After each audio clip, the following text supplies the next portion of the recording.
Hello everybody, this is Digraj Singh Rajput. Welcome to social school. इस video में हम क्लास 10th इकोनॉमिक्स का chapter sectors of Indian economy, इस chapter का एग्जाम पैक लेकर आए हैं आप लोगों के लिए।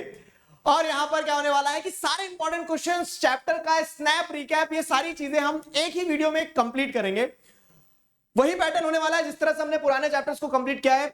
आपको डेवलपमेंट चैप्टर का एग्जाम पैक मिल गया है, मनी एंड क्रेडिट और ग्लोबलाइजेशन का ऑलरेडी बना चुका हूं, तो इसी के साथ पूर्णाहुति देंगे किसको?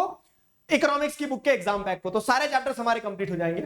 सेक्टर्स ऑफ इंडियन इकोनॉमी, यह जो चैप्टर है, बहुत कसे हुए क्वेश्चन आते हैं इस चैप्टर से, आइडेंटिफाइड रहते हैं। जैसे क्या है कि why tertiary sector is growing, ये मोस्ट रिपीटेटिव क्वेश्चन में से एक क्वेश्चन है। ओवर द इयर्स अगर आप बोर्ड एग्जाम का पेपर उठाकर देखोगे तो इसी तरह से हम क्या करेंगे, बातचीत करते करते सारे क्वेश्चंस को कवर कर लेंगे कि जो जो आ सकते हैं। 3 नंबर 5 नंबर शॉर्ट, जो वेरी शॉर्ट आंसर है, शॉर्ट आंसर है, सबको कवर करते चलेंगे। Fine, and here we go. तो पैटर्न वही रहने वाला है। स्टार्टिंग में वार्म अप के लिए कुछ थोड़े से एमसीक्यू क्वेश्चंस होंगे, तो जिससे क्या हो जाएगा, आपको थोड़ा सा चैप्टर का फ्लो समझ में आ जाएगा। Very short answer type questions, short answer type questions, और उसी के साथ साथ लॉन्ग आंसर टाइप क्वेश्चंस। ये सारे क्वेश्चंस हम क्या करेंगे, कवर करेंगे। फाइन, यहां तक अगर चीजें समझ में आई है तो आगे बढ़ते हैं। पहला सवाल देखो, कहानी क्या है? कहानी ये है सिंपल सी कि इधर स्क्रीन पर सवाल आएगा, उधर आपके मन में जवाब आना चाहिए। क्लियर है? तो पहला सवाल ये रहा, फटाफट से आंसर लाते चलो मन में। तो identify the natural product from the list of given items given below. ये जो आइटम्स दिए गए इनमें से नेचुरल प्रोडक्ट आइडेंटिफाई करो। Primary sector, secondary sector, tertiary sector होता है। प्राइमरी सेक्टर में वो प्रोडक्ट्स आते हैं जिन्हें नेचुरल प्रोडक्ट कहा जाता है, जो नेचर से ऑब्टेन होते हैं। ध्यान आया? तो जैसे अगर हम देखेंगे तो textile, wheat flour, cotton, tomato sauce, क्या है इनमें से नेचुरल प्रोडक्ट? तो आधे बच्चे सोच सकते हैं सर व्हीट लिखा है, टोमेटो लिखा है। तो नेचुरल प्रोडक्ट ये व्हीट फ्लोर और टोमेटो सॉस जो है, ये मैन्युफैक्चरिंग हुई है तब बने हैं। नेचुरली प्राइमरी सेक्टर का प्रोडक्ट क्या है? Cotton. Cotton is the right answer. Next question, workers in this sector do not produce goods. Primary, secondary, tertiary sector होते हैं। सेक्टर्स ऑफ इंडियन इकोनॉमी वाला जो चैप्टर है ना, तो उसमें क्या है ब्रॉडली अगर आप समझोगे तो ब्रॉडली कहानी ये है कि what are the different sectors of economy on different basis. पहले आप प्रोडक्शन की बात करते हैं तो प्राइमरी सेकेंडरी टर्शरी प्रोडक्शन, मतलब प्राइमरी सेकेंडरी टर्शरी सेक्टर है, ये on the basis of output produced उस हिसाब से बनाए जाते हैं। फिर आप एक कदम आगे बढ़ते हो तो फिर सेक्टर्स को क्लासिफाई किया जाता है on the basis of working conditions के हिसाब से, तो ऑर्गेनाइज्ड और अनऑर्गेनाइज्ड होता है। फिर आप एक कदम और आगे बढ़ोगे तो आपको क्या देखने को मिलता है, फिर एक कदम और आगे बढ़ोगे तो आपको देखने को मिलता है कि सेक्टर्स को क्लासिफाई किया जाता है ओनरशिप के हिसाब से, पब्लिक और प्राइवेट। तो ये 3 सेक्टर्स हमने पढ़े हैं। ठीक है, 3 सेक्टर्स हमने पढ़े हैं। तो workers in this sector do not produce goods. कौन से सेक्टर में वर्कर्स जो है किसी तरह से गुड्स प्रोड्यूस नहीं करते हैं? Tertiary, secondary, primary, none of the above. तो जैसे अगर आप यहां देखोगे तो प्राइमरी और सेकेंडरी दोनों जगह गुड्स प्रोड्यूस होते हैं। टर्शरी एकमात्र सेक्टर ऐसा है जो सर्विस सेक्टर है, जहां कोई गुड्स प्रोड्यूस नहीं होते हैं। समझ गए? टर्शरी सेक्टर एकमात्र ऐसा सेक्टर है जहां कोई गुड्स प्रोड्यूस नहीं होते। तो सी मतलब वो फैसिलिटेट करता है प्राइमरी सेकेंडरी को। तो यहां पे A is the right answer. Next question, identify the sector. एक और सेक्टर आइडेंटिफाई करो। Sector is categorised based on the ownership of activities. अब भी बताना, बस दो मिनट भी नहीं हुए, 2 मिनट भी नहीं हुए, उसके पहले बताया कि सेक्टर को आइडेंटिफाई करना है which is categorised based on the ownership of activities. Ownership of activities के हिसाब से उसको कैटेगराइज किया गया है। कौन सा सेक्टर है? टर्शरी, पब्लिक, प्राइवेट और अनऑर्गेनाइज्ड। ठीक है, ये 3-4 आपके सामने पॉइंटर्स हैं। Main driving force of this sector is profit. Profit main driving force है। ओनरशिप के हिसाब से क्लासिफाई किया गया। तो tertiary sector, public sector, private sector, organised. तो टर्शरी सेक्टर तो प्रोडक्शन के हिसाब से कैटेगराइज किया गया। ऑर्गेनाइज्ड, अनऑर्गेनाइज्ड वर्किंग कंडीशन के हिसाब से। बच क्या रहा है? पब्लिक और प्राइवेट, ये दोनों सेक्टर कैटेगराइज किए जाते हैं ओनरशिप के हिसाब से। अगला पॉइंट आंसर के पास ले जा रहा है, मेन ड्राइविंग फोर्स है प्रॉफिट। तो यहां पे क्या होगा? Private sector is going to be the right answer. समझ गए? फटाफट टॉपिक रिकॉल करते चलना। देखो ये एमसीक्यू डालने का ऑब्जेक्टिव क्या रहता है, मैंने क्या कहा आपसे? Warm up. ठीक है, तो warm up in the sense कि आपके सामने जो सवाल आता है ना, तो उसके इर्द गिर्द की पूरी कहानी ढूंढ लिया करो। Okay, right this down. आप लोग कोई ऐसे वो बनाते हो क्या, छोटा सा एक पेज वेज में, जहां पे इंपॉर्टेंट बातें कि हाँ यार ये मेरी स्ट्रैटेजी में होना चाहिए, इंपॉर्टेंट क्वेश्चंस, इंपॉर्टेंट चीजें, तो वो तो सब आपको चैप्टर में एनसीईआरटी में दिया हुआ है, सभी पढ़ाते हैं। लेकिन होता क्या कि एक टीचर का एक्सपीरियंस क्या होता है, वो ऐसे निकल के आता है कि जब मैं पढ़ाता रहता हूं, मुझे कोई बात क्लिक होती है, मैं आपको बताता हूं, तो वो स्ट्रैटेजी में लिख लिया करो एक तरफ पेज के कि हाँ मुझे पढ़ते समय इस बात का ध्यान रखना, सर ने बताई थी। अगर आप इस रास्ते पे चल रहे हो तो सही चल रहे हो, अगर नहीं चल रहे हो तो आप चलना चालू कर दो मेरे साथ। ठीक है, क्या बात बता रहा था मैं, वो सुन लो नहीं तो मैं भूल जाऊंगा। क्या होता है ना कि जब भी कोई एमसीक्यू बेस्ड क्वेश्चन वगैरह आपके सामने जब आएगा तो इस बात की गांठ बांध लीजिएगा कि वो एमसीक्यू बेस्ड क्वेश्चन सिर्फ वहीं तक सीमित नहीं है कि क्वेश्चन आया, 4 ऑप्शन आया, एक सेलेक्ट कर लिया, काम बन गया।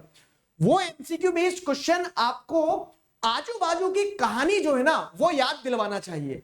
अगर जैसे ये एक एमसीक्यू बेस्ड क्वेश्चन आया कि नॉट एवरी गुड और service that is produced and sold needs to be counted, it makes sense only to include the dash to get the total production. ठीक है, तो नॉट एवरी गुड और service that is produced and sold need to be counted, सही बात है। ठीक है, ये तो समझ में आ गया।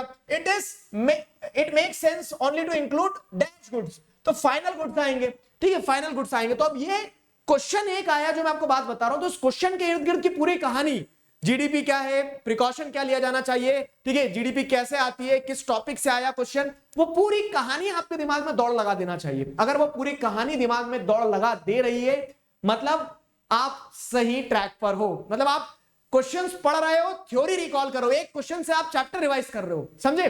तो यहां पे क्या आएगा देखो, value of goods and services in production, value of final goods. अब ये क्या है, ये वाला ऑप्शन भी सही लगता है और बहुत सारे बच्चे पहले ये आ गया तो इसको देखते से टिक लगा देते। कितने बच्चों ने इस पे टिक लगाया, शाबाश, सब गलत हो। क्यों? क्योंकि value of final goods and services आएगा, समझे, value of final goods and services आएगा। तो adding up the actual number of goods ये भी नहीं है, goods and services in 3 sectors ये भी नहीं है। Value of final goods and services is the right answer. Value of final goods and services is the right answer. समझ गए कि नहीं? This is the case. तो value of final goods and services B is the right answer. अगला assertion दिया गया, देखो क्या है assertion, the value of only final goods and services is included while calculating GDP. ठीक है, the value of only final goods and services is included while calculating GDP. Reason क्या दिया गया है, the final goods and services already includes the value of intermediate goods. The final goods and services already includes the value of intermediate goods. assertion दिया है, reason दिया है। ठीक है, तो assertion भी सही है, reason भी सही है। हमने निंजा टेक्निक कर दिया। ठीक है, निंजा टेक्निक जो है ये हम कहां सीखे, प्रीवियस एग्जाम पैक्स में, लेक्चर्स में मैंने बताया। स्टेप 1 असर्शन चेक करो, स्टेप 2 रीजन चेक करो, स्टेप 3 कि reason is the correct explanation of assertion और नॉट, ये चेक करो। तो assertion is right, reason the final goods and services already include the value of intermediate goods. इसीलिए हम जब जीडीपी की बात करते हैं तो only final goods and services should be included. Both assertion and reason are true and reason is the correct explanation of assertion. तो both A and R are true and R is the correct explanation of A. ठीक है, तो यहां पे option A is the right answer, तिलक लगा दो इसको। ठीक है, विजय भाव। अगला question, why is the service sector growing unequally? Service sector unequally grow क्यों कर रहा है? अब थ्योरी रिकॉल करो इस क्वेश्चन के साथ, कहां से जुड़ा हुआ क्वेश्चन आ रहा है ये। तो जैसे अगर हम देखेंगे तो प्राइमरी, सेकेंडरी, टर्शरी सेक्टर है। टर्शरी सेक्टर इज ग्रोइंग, मतलब what are the factors behind rising of tertiary sector? ठीक है, तो टर्शरी सेक्टर क्यों ग्रो हो रहा है, तुमने देखा उसके 4 पॉइंट्स, सारी चीजें। लेकिन टर्शरी सेक्टर में हर सर्विस जो है वो इक्वली ग्रो नहीं हो रही है, ये भी एक पॉइंट था। टर्शरी सेक्टर में हर सर्विस जो है वो इक्वली ग्रो नहीं हो रही है, ये भी एक इंपॉर्टेंट पॉइंट था। तो अब यहां पे आपको क्या देखना है कि there are not many type of jobs in the service sector. All jobs offer similar growth but people are unable to utilize it. All types of jobs are not high paying jobs. ठीक है, तो ये point आपको ध्यान रखना होगा कि क्या कारण हो सकता है कि सर्विस सेक्टर अनइक्वली ग्रो कर रहा है। तो all type of jobs are not high paying jobs. ठीक है, तो ये दोनों पॉइंट उतने अप्रोप्रिएट नहीं है। ठीक है, many type of jobs in service sector, service sector में जॉब तो बहुत सारी है, लेकिन अब जो एक हाथ ठेला धका रहा है इंसान और जो एक आईटी कंपनी में बैठ के कोडिंग कर रहा है, वो दोनों की स्थिति अलग अलग है। ठीक है, तो all type of jobs are not high paying jobs. ठीक है, all type of jobs are not high paying jobs. तो C, option C is the right answer. Service sector is not growing at all. ठीक है, तो ये तो नहीं है, तो यहां पे C is the right answer. समझ गए? तो C is the right answer for this question. अगला सवाल, in which type of unemployment more people are employed than required? ठीक है, कौन सा ऐसा अनएम्प्लॉयमेंट होता है, ठीक है, कौन सा ऐसा अनएम्प्लॉयमेंट होता है जहां पे more people are employed than required? ठीक, एम्प्लॉयमेंट भी, अनएम्प्लॉयमेंट भी अलग अलग तरह के होते हैं। क्लास 9 का अगर आपको थोड़ा बहुत कुछ ध्यान आ रहा हो तो क्या होता है, सीजनल होता है। ठीक है, उसके बाद में डिस्गाइज होता है, एजुकेटेड अनएम्प्लॉयमेंट होता है, और एक तो बस ऐसे ही बैठे काम करना ही नहीं चाह रहे। ठीक है, तो अनएम्प्लॉयमेंट बहुत सारे होते हैं, लेकिन अब यहाँ पे टाइप पूछा गया, in which type of unemployment more people are employed than required, मतलब कि जितने की जरूरत नहीं है उससे ज्यादा काम कर रहे हैं, मतलब लोग अपनी पूरी पोटेंशियल पे काम नहीं कर रहे हैं। कौन सा? तो वो डिसगाइज्ड अनएम्प्लॉयमेंट है। ठीक है, option B disguised unemployment is the right answer for this question. Disguised unemployment is the right answer for this question. Next, manufacturing units in unorganised sector are, manufacturing units in unorganised sectors are, unorganise sector है, unorganise sector में manufacturing units जो होते हैं वो क्या होते हैं, not subject to government regulations. Organised unorganised की कहानी ध्यान आई, क्या वो सारी फैक्ट्रीज वगैरह जो गवर्नमेंट रेगुलेशन में वो ऑर्गेनाइज्ड, अनऑर्गेनाइज्ड में रेगुलेशन में नहीं होते हैं, कहानी दिखा ध्यान आई। तो not subject to government regulation, subject to government regulation, subject to central banks regulation, none of the above. What do you think what should be the right answer? ठीक है, तो यहां पे जैसे अगर आप देखोगे तो मैन्युफैक्चरिंग यूनिट से अनऑर्गेनाइज्ड सेक्टर है तो they are not subject to government regulation. तो option A is the right answer for this question. Option A is the right answer for this question. अगला सवाल, how do big private companies contribute in the development of a nation? बड़ी बड़ी जो private companies होती है, how do these companies contribute in the development of a nation? जब एक देश के राष्ट्र के विकास की बात आती है तो बड़ी बड़ी कंपनीज कैसे कंट्रीब्यूट करती है? देखो कंपनी, अब आपने देखा होगा कि बात करते हैं हमारी कंट्री में इतना फॉरेन डायरेक्ट इन्वेस्टमेंट आया हमारी कंट्री में, जैसे अगर आप ऐसा देखोगे तो न्यूज चलती ना कि इतने ट्रिलियन की इकोनॉमी हो गई, ये सारी चीजें, तो बड़ी बड़ी प्राइवेट कंपनी इतने यूनिकॉर्न्स बन गए, ये सारा सब कुछ ऐसी बात क्यों की जाती है? क्योंकि बड़ी बड़ी जो प्राइवेट कंपनीज होती है वो कंट्री के डेवलपमेंट में कंट्रीब्यूट करती है।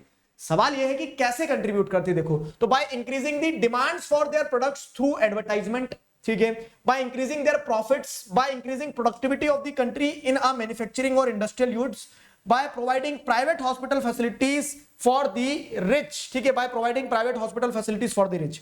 तो आप अगर जैसे देखेंगे तो by increasing demand for their products through advertisement, नहीं, इससे देश ग्रो नहीं हो रहा है। क्लियर है? By increasing productivity of country in manufacturing of industrial goods, जब ज्यादा गुड्स प्रोड्यूस होंगे तो कंट्री में क्या ज्यादा गुड्स प्रोड्यूस, अब अपने आप ऐसे मंत्र पढ़ने से तो होंगे नहीं, लोग काम करेंगे, लोग काम करेंगे तो क्या होगा, एम्प्लॉयमेंट मिलेगा, एम्प्लॉयमेंट मिलेगा तो क्या होगा कि लोगों के घर चलेंगे। तो उस सेंस में क्या हो रहा है, उस सेंस में by increasing productivity of country in the manufacturing of industrial goods, C is the right answer for this question. समझ गए? C is the right answer for this question. अगला सवाल, assertion दिया है, government needs to pay attention to aspects of human development such as availability of safe drinking water, housing facilities for the poor, food and nutrition. अब आपको ये चीज देखना होगी, क्या assertion ये दिया है कि government needs to pay attention to the aspect of human development such as availability of safe drinking water, housing facilities for the poor, food and nutrition. Assertion सही है, गलत है? स्टेप 1 ठीक है, गवर्नमेंट को ध्यान देना चाहिए इन चीज पे। क्यों? Because private sector can not offer development. Reason सही है गलत है वो देखो बस, ठीक है, रीजन सही है गलत है वो देखो, और अगर स्टेप 2 चेक हो रहा है तो स्टेप 3 पे जाओ कि whether reason is the correct explanation of assertion और नॉट। फाइन, तो अगर वो प्रोसेस 1 बाय 1 कर ली है पूरी तो आप आ जाओगे कहां पे, कंक्लूजन पे। आंसर क्या लगाया? मन में आंसर दो, मन से जुड़ा मैं समझ जाऊंगा, ठीक है। Majority of you have opted for this कि both A and R are true and R is the correct option of correct explanation of A, so you are absolutely wrong, ठीक है। क्यों? क्योंकि रीजन यहां पे गलत हो रहा है मेरे दोस्त। कैसे? कि private sector can not offer development, तो ये रीजन गलत है, ठीक है। क्यों? क्योंकि प्राइवेट सेक्टर मतलब प्राइवेट सेक्टर डेवलपमेंट ऑफर कर सकता है। अगर आप यहां पे जैसे देखोगे ना तो private sector can not offer development, ये गलत है। लेकिन क्या होना चाहिए? प्राइवेट सेक्टर डेवलपमेंट ऑफर कर रहा है, रीजनेबल उस पर नहीं करता है, ठीक है, वो केस रहता। तो रीजन इज रॉन्ग, ठीक है। Assertion is true but reason is wrong. समझ में आया? तो यहां पे private sector can not offer development, तो डेवलपमेंट तो ऑफर करता है, अभी हमने यही पढ़ा ये, ठीक है, डेवलपमेंट। लेकिन वो जो डेवलपमेंट है तो वो असर्शन के कंटेक्स्ट में सही नहीं जाएगा। अगर जैसे देखें कि अगर ऐसा लिखा रहता है कि private sector can not offer development at cannot offer development at reasonable cost, ठीक है, तो हम बोल सकते थे कि हाँ इस कारण से वो करना पड़ेगा गवर्नमेंट को, ठीक है। समझ में आया ना क्या कंटेक्स्ट जा रहा है? समझ रहे हो? क्वेश्चन बहुत ट्रिकी सा था थोड़ा सा। तो A is true, R is false. Fine, तो हमारे एमसीक्यूज कंप्लीट हो रहे हैं, वार्म अप कंप्लीट हुआ। अब हम मेन क्वेश्चंस पे जाते हैं, वेरी शॉर्ट आंसर और लॉन्ग आंसर। फाइन, तो उसके पहले इंपॉर्टेंट चीज सुन लो, बस 2 मिनट लूंगा मैं आपका। अनसेट एग्जाम जो है वो 8 तारीख से होने वाला है और इसकी सिग्निफिकेंस ये है कि आप किसी भी कैटेगरी में हो, जैसे नीट की तैयारी, जेई की तैयारी, 9, 10th की तैयारी मेजर बच्चे कर रहे होंगे, 11, 12, तो आप इस एग्जाम में जरूर से अपियर करिए। आप अपने आप को टेस्ट कर लोगे, ठीक है, पहला एडवांटेज। दूसरा एग्जांपल, आप अपने आप को टेस्ट करके अगर टॉप रैंकर्स ग्रुप में पाते हो तो आप यूरो स्पेस सेंटर जाने का मौका जीत सकते हो, स्पेशल रैंकर्स ग्रुप में जाने का मौका पा सकते हो। You can win up to 100% scholarship, ठीक है, आप 100% स्कॉलरशिप तक जीत सकते हो। ये सारी एडवांटेजेस हैं, ठीक है। एग्जाम ऑफलाइन ऑनलाइन दोनों मीडियम में होगा। You are required to just use the code DIGRAJ Digraj and appear for this exam. You will get many benefits, fine, at least you will check yourself offline online जैसे mode पे syllabus वगैरह सब कुछ available है. So give a look to this part. ठीक है, fine, आगे बढ़ते हैं. आगे क्या है, very short answer type questions आ गए हमारे. क्लियर हुआ? Very short answer type questions जो है, तो very short answer type questions में क्या समझना, देखो यहां पे अच्छे से चीजों को समझना. हाँ, ये ऐसे शब्द हैं पूरे चैप्टर में से, ऐसे कीवर्ड्स हैं पूरे चैप्टर में से जिन पर एक सवाल बन के आ सकता है. Very short answer type question जो मैं डाल रहा हूं, जैसे इंटरमीडिएट गुड्स हो गए, तो मैंने क्या किया, एनसीईआरटी की बुक रखता हूं. आपका सगा कौन है पता है दुनिया में? सगा सिर्फ एनसीईआरटी है. सोशल साइंस के कंटेक्स्ट में बता रहा हूं. एनसीईआरटी के साथ रखोगे ना तो सारे काम आसान हो जाएंगे. मैंने एनसीईआरटी रखी और उसमें से देखा पूरे चैप्टर में से स्कैन करके क्या क्या ऐसे एक शब्द वाले क्वेश्चन है डिफाइन टाइप में पूछे जा सकते हैं. तो इंटरमीडिएट गुड्स हो गए, जीडीपी हो गया, तो ऐसे शब्द जो है. अब इन पे क्या है, इन पे जैसे अगर आप देखोगे जीडीपी, तो जीडीपी पे 3 नंबर 5 नंबर में भी क्वेश्चन आ सकता है. सवाल बहरूपिया होता है. तो वहां पे क्या ध्यान रखना है आपको कि जीडीपी पे क्वेश्चन 3 नंबर में 5 नंबर में ट्विस्ट करके घुमा के किसी भी कंटेक्स्ट में पूछा जा सकता है. आपको बस इस चीज का विशेष रूप से ध्यान रखना होगा. क्या विशेष रूप से ध्यान रखना होगा? क्या विशेष रूप से ध्यान रखना होगा? यह ध्यान रखना होगा कि जैसा सवाल आ रहा है हम उसके अकॉर्डिंग आंसर लिख दे रहे हैं. माथा देखो, तिलक लगाओ, ठीक है, आगे बढ़ो. क्लियर हुआ? तो अब जैसे देखिए इंटरमीडिएट गुड्स क्या होते हैं, तो जैसे प्रोडक्शन प्रोसेस चल रहा है, उस प्रोडक्शन प्रोसेस में वो जो प्रोडक्शन हो रहा है, तो उस प्रोडक्शन में आप क्या देखते हैं कि कॉटन जो है, तो कॉटन से आप क्या कर रहे हैं, कपड़ा बना रहे हैं. तो कॉटन जो है, ठीक है, रुई का जो क्या कहेंगे, रुई का जो फुहारा है, ऐसा कुछ कहते हैं, फुहारा, ठीक है, वो रहेगा. वो क्या रहेगा, वो इंटरमीडिएट रहेगा. और फाइनल गुड क्या बना, शर्ट बना. तो इंटरमीडिएट गुड क्या है? Intermediate goods are those goods which are used as an intermediate in producing the final goods and services. ठीक है, फाइनल गुड्स एंड सर्विसेज को प्रोड्यूस करने में जो इंटरमीडिएट लेवल पर इस्तेमाल होते हैं वो इंटरमीडिएट गुड्स हो गए. एग्जांपल लिख देना, एट मैक्स 2 नंबर में आ सकता है ऐसे क्वेश्चन. समझे कि नहीं समझे? ठीक है, तो उस चीज का ध्यान रखना. एंड आई होप आपने सैंपल पेपर सोल्यूशन देख लिया है, एनालिसिस देख लिया है. We have discussed sample paper. तो सैंपल पेपर का जो डिस्कशन हमने किया था ना, वो बड़ा इंपॉर्टेंट सा था. क्यों इंपॉर्टेंट सा था, इस चीज को भी समझ लो एक बार और, कि वो इंपॉर्टेंट सा इसलिए था क्योंकि आपको ये तो क्लियर हो जाए आज इसी पॉइंट पे कि आपको बोर्ड एग्जाम कैसा आने वाला है. तो अब जो भी आप पढ़ रहे हो, ठीक है, अपने सेल्फ से प्रिपेयर कर रहे हो, ट्यूशन में कर रहे हो, किसी दूसरे टीचर से पढ़ रहे हो, तो आप एक वो चेक जरूर रखना कि यार मुझे अल्टीमेटली जिस दिन युद्ध में लड़ने जाना है, तो वो उस युद्ध के हिसाब की तैयारी हो रही कि नहीं है. जैसे आपका मैच फुटबॉल का है और आपके कोच आपको क्रिकेट सिखा रहे हैं, तो फिर वहां फुटबॉल में जाके आप क्या बोलोगे, गई भैंस पानी में. ठीक है, तो वो वाला केस रहेगा यहाँ पे. तो इसके लिए आप जो अपना पैटर्न है वो ध्यान रखते चलना कि किस तरह के सवाल आ सकते हैं, उस तरह के सवाल ज्यादा प्रैक्टिस करना. इंटरमीडिएट में क्या जाएगा, तो intermediate goods are those goods which are used in the production process. ठीक है, in the production process, in the production. ये सारे पीडीएफ्स में आपको दे दूंगा, just give me some time. मैं उनका पीडीएफ ही नहीं बना पा रहा हूं. ठीक है, तो ये आपको टेलीग्राम पे मिल जाएंगे. और तो production, intermediate goods are those goods which are used in the production process as a raw material or intermediate product. ठीक है, used as, ओहो ठीक है, ऐसा आएगा. ठीक है, तो intermediate goods are those goods which are used as a raw material or intermediate product in the production process of the final goods. ठीक है, तो फाइनल गुड्स के प्रोडक्शन प्रोसेस में इंटरमीडिएट और रॉ मटेरियल की तरह जिन्हें यूज किया जाता है वो इंटरमीडिएट गुड्स कहलाते हैं. Example, cotton is an intermediate good while producing the cotton shirt. Cotton shirt produce कर रहे हैं तो कॉटन क्या रहेगा, इंटरमीडिएट गुड रहेगा. जीडीपी की बात करी जाए अगर, तो जीडीपी से क्या समझ में आता है आपको? ठीक है, जीडीपी की अगर बात की जाए तो जीडीपी मतलब क्या होता है, ग्रॉस डोमेस्टिक प्रोडक्ट. ठीक है, ग्रॉस डोमेस्टिक प्रोडक्ट मतलब कंट्री की टेरिटरी के अंदर जो गुड्स प्रोड्यूस हो रहे हैं ना. और जीडीपी इस चैप्टर का फेवरेट क्वेश्चन है, ध्यान रखना. हाई प्रोबेबल एरियाज बताते चल रहा हूं मैं. तो GDP is the calculation of total production in a country within a time period, normally a year. तो टोटल प्रोडक्शन जो हो रहा है कंट्री के अंदर, total production in all the sectors. ठीक है, तो it is the calculation of value of all final goods and services with in a year. ठीक है, व्हेन या फिर इसमें एक पॉइंट और ऐड भी कर सकते हो चाहो तो, मैंने लिखने में थोड़ा सा कमी बरत ली, क्या कि it is the sum of all the 3 sectors. ठीक है, GDP is calculation of total production in a country within a time period. It is the sum of all the sectors, sum of the final goods and services, final goods and services. It is the sum of final goods and services produced, ठीक है, produced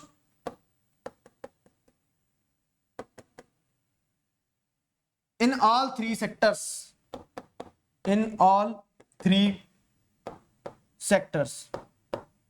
Fine. Answer मतलब ये अभी समझ लो, video देख लो, PDF आप ले लेना, ठीक है। मैं ये नहीं बोलूंगा आपसे कि आप लिखो पूरा पूरा, लेकिन थोड़ा सा बस ध्यान रखना इन सारी चीजों का। क्लियर है? अगला आगे अगर बढ़ते हैं तो अंडर एम्प्लॉयमेंट एक शब्द है जिसपे 3 नंबर में भी क्वेश्चन आ सकता है। अंडर एम्प्लॉयमेंट क्यों होता है, ठीक है। चलो अच्छा, एक सवाल मैं देता हूं होमवर्क क्वेश्चन कि अंडर एम्प्लॉयमेंट तो मैं आपको बता दूंगा, और आदि रीजंस बिहाइंड अंडर एम्प्लॉयमेंट, एक बहुत internal question, when you will be reading between the lines तब इस तरह के सवाल निकल के आते हैं। और आदि रीजंस बिहाइंड अंडर एम्प्लॉयमेंट, तो अंडर एम्प्लॉयमेंट हो गया, अंडर एम्प्लॉयमेंट, ठीक है। अंडर एम्प्लॉयमेंट या फिर अंडर एम्प्लॉयमेंट, अनएम्प्लॉयमेंट नहीं, क्या आज कितनी गलतियां हुई है, ठीक है। तो अंडर एम्प्लॉयमेंट की अगर बात की जाए, ठीक है, underemployment is also known as disguised unemployment. ये मैंने स्टेटमेंट पहले इसीलिए लिखा है कि आज सबके शक को मैं यहीं पे खत्म कर देता हूं। क्या कि बहुत सारे बच्चे कंफ्यूज होते हैं, सर अंडर एम्प्लॉयमेंट और अनएम्प्लॉयमेंट में डिसगाइज्ड अनएम्प्लॉयमेंट में क्या डिफरेंस है? तो अंडर एम्प्लॉयमेंट ही डिसगाइज्ड अनएम्प्लॉयमेंट है, गंगाधर ही शक्तिमान है, ठीक है। तो यहां पे वो ध्यान रखना। तो it is a type of unemployment which is hidden in nature, where a person is seem to be working but he or she is not working up to his or full potential. जो हमने MCQ में भी देखा, under employment में क्या हो रहा है कि it is a type of employment, वहां पे more than required persons are working, तो वो अंडर एम्प्लॉयमेंट की डेफिनेशन में आ जाएगा। समझ गए? वो अंडर एम्प्लॉयमेंट की डेफिनेशन में आ जाएगा। क्लियर हुआ? तो अंडर एम्प्लॉयमेंट मेजरली आपको कहां देखने को मिलता है? एग्रीकल्चर सेक्टर में। क्या दूसरे सेक्टर में अंडर एम्प्लॉयमेंट होता है? होता है, ठीक है। दूसरे सेक्टर्स में भी अंडर एम्प्लॉयमेंट होता है, but majorly it is seen in agriculture. Clear हुआ? आगे बढ़ते हैं। मनरेगा, तो मगनरेगा जिसे बोलते हो, ये क्या है? Mahatma Gandhi national rural employment guarantee act 2005। क्या है? अब यही, ये 5 नंबर में आया है, 3 नंबर में आया है, मैं आपको 2 नंबर में दे रहा हूं। क्यों 2 नंबर में दे रहा हूं? क्योंकि मैं ब्रॉड टॉपिक्स जो है वेरी शॉर्ट में ही हाईलाइट कर दे रहा हूं, आगे सवाल और भी डाले, लेकिन ब्रॉड टॉपिक्स को मैं यही हाईलाइट कर दे रहा हूं ताकि आपके दिमाग में रहे कि सवाल इस चैप्टर से ये टॉपिक इंपॉर्टेंट है। मनरेगा पे क्वेश्चन बनता है, तो मनरेगा क्या है? तो राइट टू वर्क इंप्लीमेंट करते हुए सरकार के द्वारा एक पॉलिसी चलाई गई जिसमें लोगों को काम दिया जाएगा, 100 दिन का गारंटीड एम्प्लॉयमेंट दिया जाएगा, ठीक है। अगर सरकार काम देने में विफल हो जाती है तो सरकार क्या देगी आपको? अनएम्प्लॉयमेंट अलाउंस देगी। ध्यान आ रहा है? तो वो वाली चीज है मनरेगा। क्लियर हुआ? तो Mahatma Gandhi national rural employment guarantee act 2005 MNREGA was a law implementing the right to work. The objective of the act is to provide at least 100 days of guaranteed wage employment in a financial year to every rural household who is willing and able to work, ठीक है। तो who is willing and able to work वो वाला case है यहाँ पे कि आपको शॉर्ट में आएगा तो शॉर्ट में लिख के आगे बढ़ना, आप इसको एक्सप्लेन करने में आएगा तो सारी चीजें बताएंगे कि work which will increase the productivity of land will be given priority, ठीक है। फिर वो सारी चीजें आएंगी उसमें, समझ में आया? तो वो उस तरह से ध्यान में रख के फिर आगे बढ़ते रहना। ये हो गया मनरेगा। आगे बढ़ते हैं, अगला सवाल है organised sector. What do you understand by organised sector? Organised sector, unorganised sector, इस तरह से किस बनेगा? ऑर्गेनाइज्ड सेक्टर में क्या होता है? देखो, ये ऑर्गेनाइज्ड सेक्टर, अनऑर्गेनाइज्ड सेक्टर अपने आप में एक टॉपिक है और इसके अलग अलग परमेंटेशन एंड कॉम्बिनेशन के साथ में 5 नंबर, 3 नंबर, 2 नंबर, 1 नंबर के सवाल बन सकते हैं। मैं आपको वेरी शॉर्ट में डाल रहा हूं कि ध्यान में आ जाए, जो गवर्नमेंट के रेगुलेशन में आ रहा है, ठीक है। तो organised sector cover those enterprise और place of work which are under government supervision where the terms of employment are regular and therefore people have assured work. Organised sector हो गया। अनऑर्गेनाइज्ड सेक्टर में क्या आएगा? तो जो गवर्नमेंट के regulation में नहीं आ रहा है। तो unorganised sector is a sector which has small and scattered units largely outside the control of government, वो अनऑर्गेनाइज्ड सेक्टर में आ गया, ठीक है। आगे बढ़ते हैं, क्या प्राइमरी सेक्टर? प्राइमरी सेक्टर में क्या होता है? प्राइमरी सेक्टर में जैसे आप देखोगे तो प्राइमरी सेक्टर क्या हो जाता है कि जहां पे नेचर और नेचुरल प्रोडक्ट्स प्रोड्यूस किए जा रहे हैं, वो प्राइमरी सेक्टर। ये मैं इसलिए डाल रहा हूं क्योंकि ये टॉपिक्स हैं अपने आप में, पब्लिक सेक्टर, प्राइवेट सेक्टर, तो इनके डिफरेंशिएट बिटवीन क्वेश्चन आने की पॉसिबिलिटी है। बहुत इजीएस्ट वे में अगर क्वेश्चन बनेंगे तो ऐसे बनेंगे इस चैप्टर से, ठीक है। प्राइमरी सेक्टर में क्या है? When we produce goods by utilising natural resources, it is an activity of primary sector such as agriculture, dairy farming, fishing, forestry, ये प्राइमरी हो गया। सेकेंडरी की बात करें तो the secondary sector includes activity in which natural products are changed into other useful forms through machine, ठीक है। तो यहां पे आपको क्या देखने को मिल रहा है? The secondary sector includes activities in which natural products are changed into other useful forms through machine। तो मशीन की मदद से आप क्या कर रहे हो? दूसरे यूजफुल फॉर्म में उन्हें कन्वर्ट कर दे रहे हो अगर, ठीक है। किनको? जो प्राइमरी में आपने प्रोडक्ट्स निकाले थे, फॉर एग्जांपल आपने मछली लाया, मछली को पकड़ के फिश ऑयल बना दिया फैक्ट्री में और डब्बे में पैक करके भेज दिया, तो वो सेकेंडरी सेक्टर का पार्ट होगा, ठीक है। और tertiary, as you people know about it, कि यहां पे एक ऐसा सेक्टर है जो अपने आप में कुछ प्रोड्यूस नहीं कर रहा है लेकिन प्राइमरी और सेकेंडरी के प्रोडक्शन में एक इंपॉर्टेंट रोल प्ले करता है। वही अजय देवगन 2 गाड़ी पे पैर रख के चलने वाला सिस्टम, ठीक है, कि प्राइमरी सेकेंडरी ग्रो करेगा तो टर्शरी फॉर श्योर ग्रो करना ही करना है। यहां तक क्लियर है, ठीक है। तो ये हो गया, the sector in which services are produced rather than goods is called tertiary sector. tertiary sector helps in the development of primary and secondary sector. Fine. So this was the story. This was the amazing story. I hope you people enjoyed it. ठीक है, तो very short answer type में मैंने आपको बता दिया broadly क्या क्या आ सकते हैं. अब आप बोलोगे सर आपने सब बता दिया, इसके बाहर कुछ नहीं आएगा. नहीं, ठीक है. अगर कोई एक क्लेम करता है कि मैं जो बताऊंगा उसके बाहर कुछ नहीं आएगा, ठीक है, वो बिल्कुल गलत है. क्यों गलत है? क्योंकि possibility of different permutation and combination is immense. अलग अलग सेट में क्वेश्चन बन सकते हैं. ये है कि अगर आप चैप्टर पूरा पढ़ोगे उसके बाहर कुछ नहीं आएगा. ठीक है, तो मैंने आपको बता दिया किस तरह से सवाल मॉडिफाई कर सकता है. एग्जामिनर का दिमाग जो है, क्वेश्चन पेपर सेट करने वाले इंसान का दिमाग जो है, वो वैसा ही चलेगा जैसा बुक में पैटर्न दिया है और जो प्रीवियस ईयर टाइप्स में चलता आ रहा है और जो हम डिस्कस कर रहे हैं. लेकिन ठीक ऐसा ही लिखा आ जाए वो नहीं होगा, क्योंकि सवाल बहरूपिया होता है. ठीक है, सवाल बहरूपिया होता है. तो ये केस था. अब आते हैं शॉर्ट आंसर टाइप क्वेश्चंस पर. शॉर्ट आंसर टाइप क्वेश्चन से आपको क्या समझ में आता है? मतलब हमारे इस केस में एग्जाम पैक में हम शॉर्ट आंसर टाइप क्वेश्चंस को मान के चल रहे हैं. ये जो क्वेश्चंस होंगे ये वो वाले होंगे. कौन से वाले? 3 नंबर वाले. ठीक है, 3 नंबर टाइप में. अब 5 में भी आ सकते हैं और ये 1 नंबर में भी आ सकता है. तो जैसे सवाल ये आया, what are the different sectors of economy on the basis of production, how are they interdependent? This is one of the most कह सकते हैं रिपीटेड क्वेश्चन. कितने बच्चों के एग्जाम में आया था ये? क्या हो primary secondary tertiary sector are interdependent, explain with example. यहां तो लिखा ही नहीं प्राइमरी सेकेंडरी और टर्शियरी. लेकिन क्या हो गया, सवाल शब्द बदल गए, एसेंस तो वही रहेगा ना. प्राइमरी सेकेंडरी टर्शियरी तो लिखना है डिफरेंट सेक्टर्स ऑफ इकोनॉमी में, है कि नहीं? तो मैं जो सिखाना चाह रहा हूं एक और चीज लिखी स्ट्रेटेजी में. स्ट्रेटेजी में ये ध्यान रखना कि फैंसी ड्रेस कंपटीशन चलता है. बढ़िया. क्या फैंसी ड्रेस कंपटीशन चलता है कि वही क्वेश्चन कभी क्या बन के आता है, कबूतर, तो वही क्वेश्चन कभी खरगोश बन के आ जाता है. बाकी अंदर इंसान तो वही है ना, वो तो ड्रेसअप करके आ रहा है. तो वही के सवाल के साथ एक सवाल अलग अलग तरीकों से पूछा जा सकता है. बस पॉइंट आपको ये ध्यान रखना रहेगा कि वो जिस भी तरीके से तैयार होकर आएगा ना फैंसी ड्रेस पहन के, आपको थप्पा बोलना है कि हम पहचान गए. क्यों? क्योंकि आपको कंटेंट पता है. समझे? ये बात हमेशा ध्यान रखना, इररिस्पेक्टिव ऑफ द फैक्ट आप कोई भी सब्जेक्ट पढ़ रहे हो. ऐसा नहीं कि सिर्फ सोशल में ही फैंसी ड्रेस कंपटीशन चलेगा. ठीक है, साइंस में, मैथ्स में, इंग्लिश में, हिंदी में क्वेश्चन का एसेंस समझ, मतलब क्वेश्चन का जो कंटेंट जाना है आंसर वाला, उसका एसेंस समझ लेना. अब उस पे सवाल किस किस तरह से बन सकते हैं वो समझ लेना. तो सवाल जो अलग अलग रूप लेके आएंगे ना, ठीक है, वो बहरूपीय रहेंगे, आप पहचान लोगे. समझ गए? वो पॉइंट ध्यान रखना. तो अगर हम देखें तो what are the different sectors of economy on the basis of production, how are they interdependent, how are they interdependent. तो आप क्या लिखेंगे? Different sectors of Indian economy जो है वो primary secondary tertiary and they are interdependent. तो एक example ले लो कुछ भी. लेट्स से एग्जांपल हम वही कॉटन वाला लेते हैं कि कॉटन आपने खेत में खेती करी, ठीक है, उसको आपने इंडस्ट्री तक पहुंचाना है, शर्ट बनेगा. अब वो कॉटन के पैर थोड़े ना निकल आएंगे, तो वहां पे आप क्या करेंगे? उसको ट्रांसपोर्ट करेंगे. तो ट्रांसपोर्टेशन टर्शियरी, सेकेंडरी मतलब शर्ट बनेगा और प्राइमरी मतलब कॉटन. ठीक है, तो प्राइमरी सेकेंडरी टर्शियरी तीनों इंटरडिपेंडेंट है कि नहीं? तो वो केस रहता है. अब डिफरेंट सेक्टर्स जो है तो प्राइमरी सेकेंडरी टर्शियरी को एक्सप्लेन कर दो. ठीक है, क्वेश्चन वही आ जाएगा घूम के. तो ये प्राइमरी सेकेंडरी टर्शियरी को एक्सप्लेन करना, कॉटन, शर्ट, ट्रांसपोर्टेशन, इसको इस तरह से लिख देना. ये आंसर मैंने क्यों पूरा डिटेल में क्यों नहीं लिखा है? तो अगेन आई एम रिपीटिंग कि मैं तुम्हें सिर्फ ढांचा दे रहा हूं. ठीक है, मेरी उंगली पकड़कर चलोगे तो मुझे कोई उसमें मतलब वैसा वो नहीं है कि मैं आपको मेरी उंगली क्यों पकड़ाऊं, फिर मैं कंधे पे बिठा लूंगा. लेकिन कब तक, पॉइंट ये है ना, कब तक? तो ऐसे उंगली पकड़ के से आगे कर दूंगा तो आगे खुद भी चलना.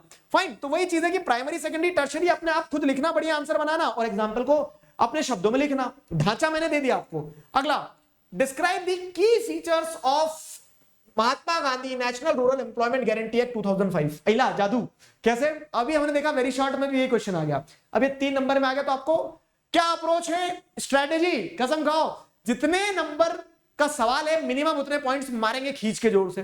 ठीक है, 3 नंबर का है तो Mahatma Gandhi national rural employment guarantee act 2005 was implemented as right to work programme under was implemented or started by government to secure the right to work for the people. ठीक है, जिसके चलते क्या 100 days guaranteed employment दिया जाएगा. And if government fails to provide the employment, ठीक है, government अगर एम्प्लॉयमेंट देने में फेल हो जाती है तो गवर्नमेंट क्या करेगी? फिर गवर्नमेंट जो है तो अनएम्प्लॉयमेंट अलाउंस देगी. ठीक है, अब जैसे अगर आप देखोगे तो रूरल पुअर्स जो है तो they will get priority under MNREGA and the work which will enhance the productivity of land will be given priority. ठीक है, तो ये सारे केस रहेंगे, ये सारे केसेस रहेंगे, ये सारे आइडियाज रहेंगे. उनको एक एक आइडिया को एक एक पॉइंट बना के लिख देना. ठीक है, तो it was implemented by central government in India as the right to work in 200 districts of India. Under this act, all those who are able to and are in need of work are guaranteed 100 days of employment in a year, but by the government. ठीक है, ठीक है, मतलब by the government. तो सरकार जिम्मेदारी लेती है कि हम तुम्हें रोजगार हम देंगे। फिर क्या है, if government fails its the duty, if government fails in its duty to provide employment it will give unemployment allowance to the people. Simple सी चीज है, ठीक है। गवर्नमेंट अगर एम्प्लॉयमेंट देने में फेल हो गई तो वो बेरोजगारी भत्ता देगी, मतलब घर बैठो काम भी नहीं करना है, पैसा देगी सरकार, ठीक है। ऐसा नहीं करोड़पति बना देगी, लेकिन वो जो बेसिक मिनिमम पे होता है उतना आपको पे करेगी सरकार, ठीक है। तो ये क्वेश्चन का आंसर चलेगा। अच्छा, एक चीज दिमाग में आ रही है, मैं बता देता हूं। तो आप अगर देखोगे तो क्वेश्चन कैसे डाल रहा हूं मैं, जैसे मैंने डाला ये वाला क्वेश्चन यहाँ पे, तो ये एकदम चैप्टर के स्टार्टिंग में था। अब इसके बाद टॉपिक ये है कंपेयरिंग दी 3 सेक्टर्स वाला, ठीक है। तो कंपेयरिंग दी 3 सेक्टर्स अगर मैंने 3 नंबर में नहीं डाला तो वो टॉपिक आगे डाल दिया है, तो चैप्टर पूरा रैपिड रिवाइज हो जाएगा। चैप्टर जोड़ते चढ़ना, फिर जैसे आगे आओगे तो अब क्या है, 3 सेक्टर्स कंपेयर कर लिया तो फिर टॉपिक आता है आपका कि प्राइमरी में लोग ज्यादा काम कर रहे हैं लेकिन जीडीपी में कंट्रीब्यूशन कम है, तो फिर आपको समझ में आता है कि एम्प्लॉयमेंट कैसे क्रिएट करें, तो एम्प्लॉयमेंट क्रिएट करने के अलग अलग तरीके बताएं। फिर उसके बाद में एक तरीका यह है एम्प्लॉयमेंट क्रिएट करने का कि मनरेगा स्कीम जो है वो गवर्नमेंट का इमीडिएट स्टेप था। तो वो जो इतने बीच के टॉपिक छूटे वो कहीं ना कहीं 5 नंबर में कवर करेंगे हम। चैप्टर का फ्लो बना रहना चाहिए, ठीक है, आपके दिमाग में, और क्वेश्चंस तो कहीं से भी आ जाए फिर। फाइन, ये हो गया डिस्क्राइब दी की फीचर्स ऑफ मनरेगा 2005। आगे बढ़ते हैं। आगे क्या है, primary sector was the most important sector of economic activity at initial stages of development.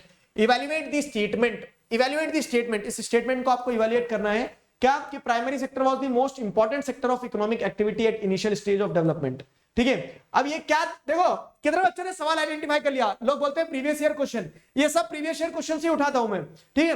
तो जैसे अगर आप देखोगे एक सवाल आया है, सवाल ये कह रहा है कि primary sector was the most important sector of economic activity at the initial stage of development, ठीक है। आप बोलोगे यस सर, अब यस के आगे क्या लिखे, 3 नंबर में है कि नहीं।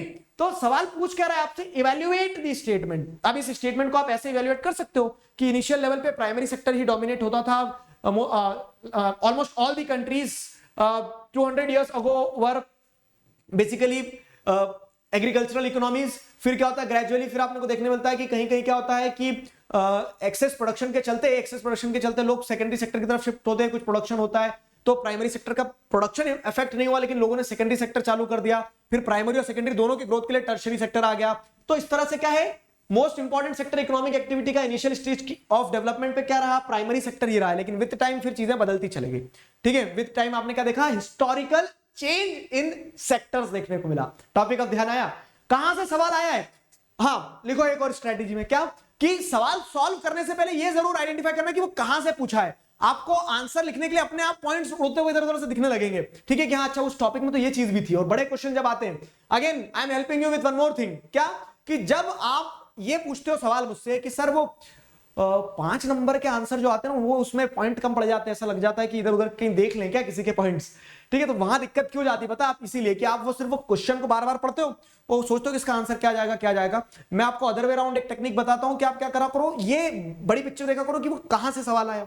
अब वो कहां से सवाल आया, तो 5 नंबर के सवाल में आपके साथ में ये लीनियज होती है कि आप थोड़ा जलेबी बना सकते हो। तो आपको जब टॉपिक समझ में आ गया, जैसे टॉपिक समझ में आ गया हिस्टोरिकल चेंज इन सेक्टर्स, तो आप इसके इर्द गिर्द पॉइंट्स लिख सकते हो। स्टेटमेंट का आप यस लिख के आंसर खत्म कर सकते हो, लेकिन उसको इवैल्यूएट करने की बात आई तो आप फिर वो टॉपिक के उसमें से पूरे पॉइंट्स उठा रहे हो, है कि नहीं। तो ये एक टेक्निक है कि आप बड़े आंसर्स कैसे लिखें, समझे, वो केस हो गया। आगे बढ़ते हैं। तो first, primary sectors predominantly contributed to GDP and held most of the employment.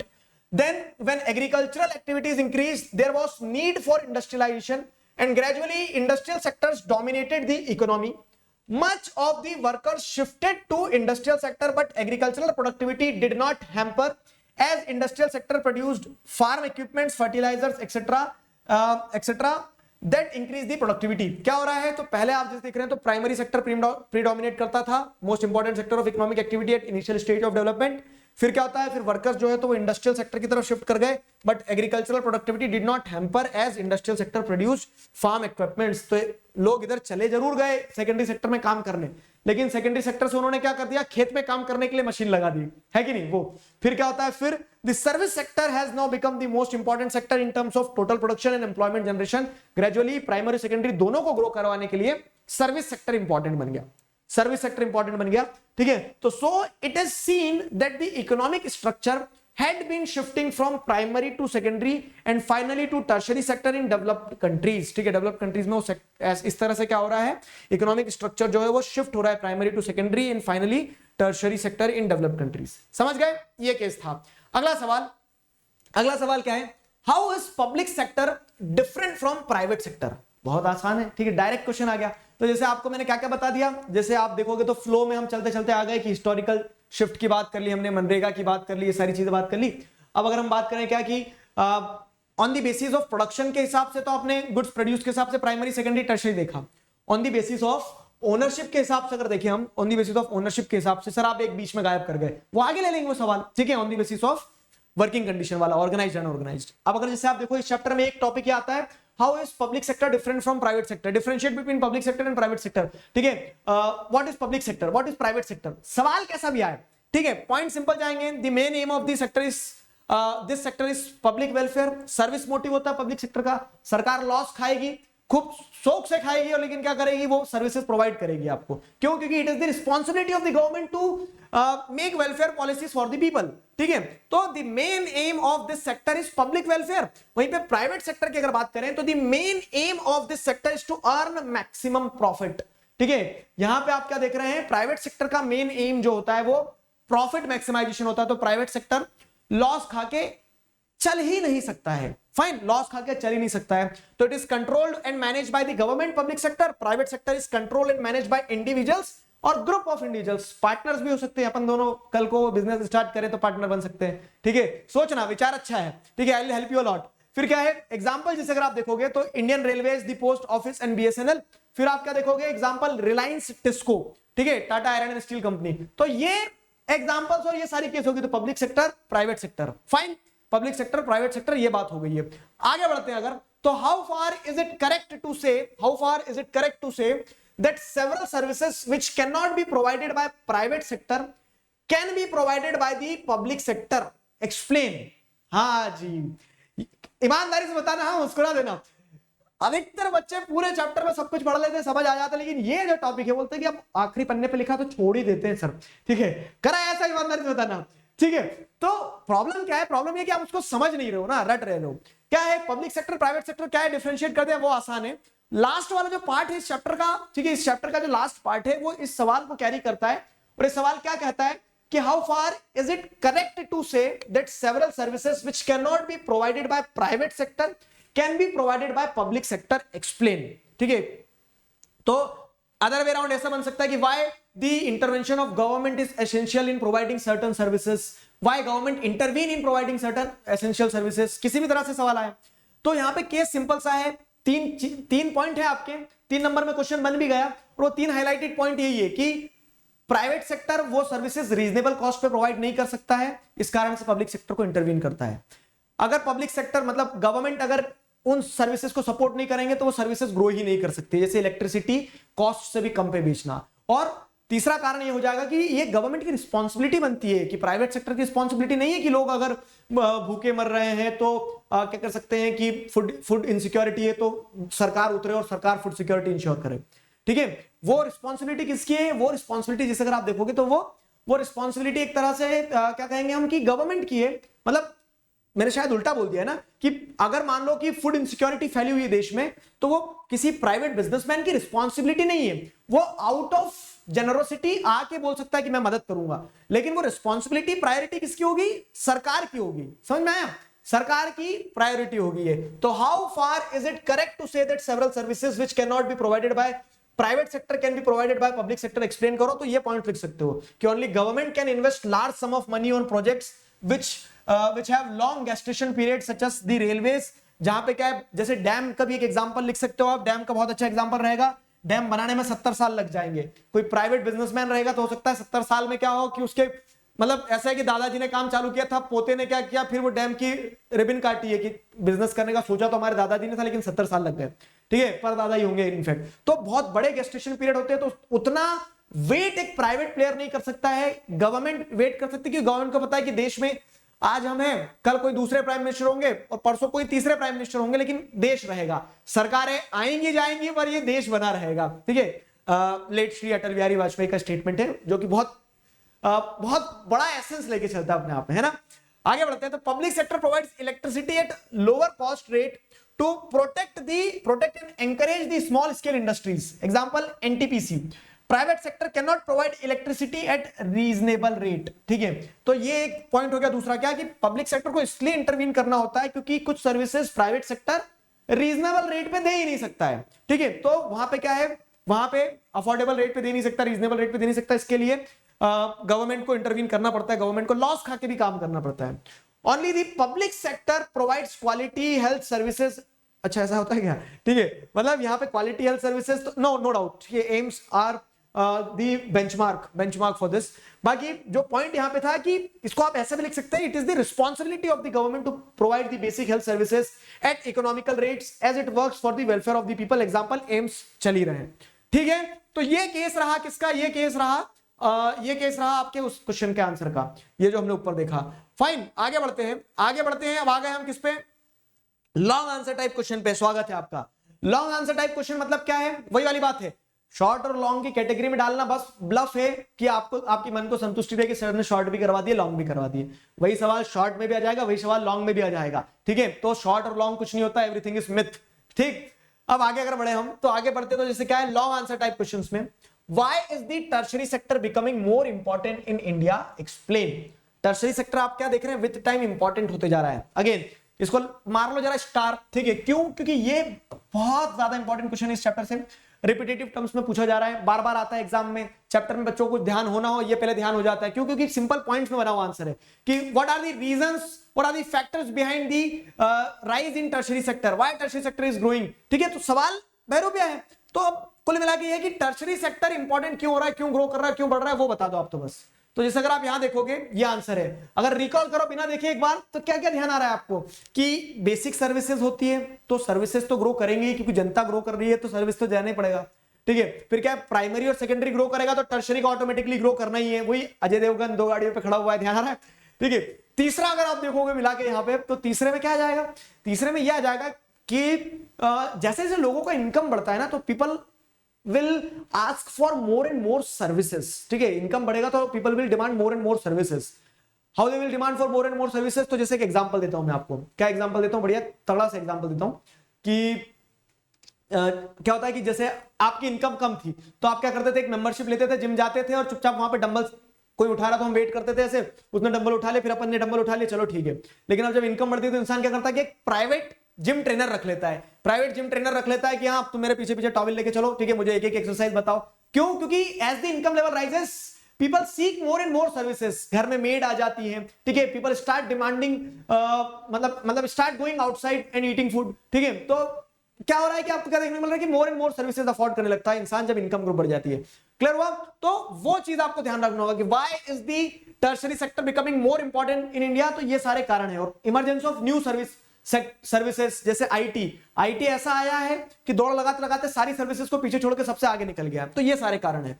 तो several services such as hospital, educational institution, post telegraph services, police station, courts, village